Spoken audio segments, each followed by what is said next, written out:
প্রতিশোধ প্রতিহিংসার রাজনীতি বাদ দিতে হবে। প্রতিশোধ প্রতিহিংসা দিয়ে কোনোদিন কোনো কিছু হতে পারে না। প্রতিশোধ প্রতিহিংসা রাজনীতি বাদ দিয়ে জাতীয় ঐক্য করলেই সম্ভব।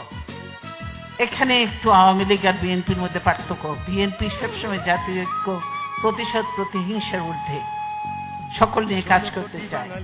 এই হাসিনা আজকে দেশের এই অবস্থার জন্য সম্পূর্ণভাবে হাসিনা দায়ী। কারণ হাসিনা, এই যে আমি শ্রদ্ধার সঙ্গে স্মরণ করব, বিশিষ্ট সাংবাদিক ছিলেন, বিবিসি সংবাদদাতা ছিলেন সিরাজুর রহমান সাহেব, তাকে আমি শ্রদ্ধার সঙ্গে স্মরণ করছি। আমি খুব ভালো মানুষ ছিলেন, মুক্তিযোদ্ধা ছিলেন সিরাজুর রহমান সাহেব।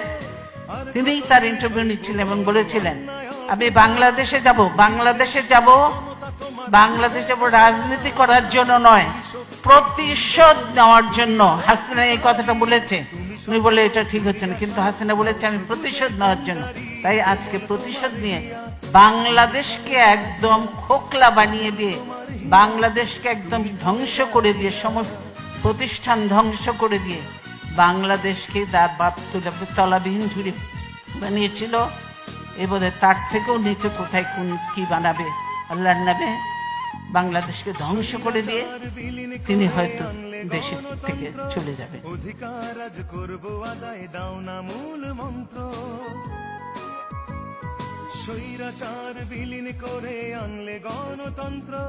অধিকার আজ করব আদায়, দাও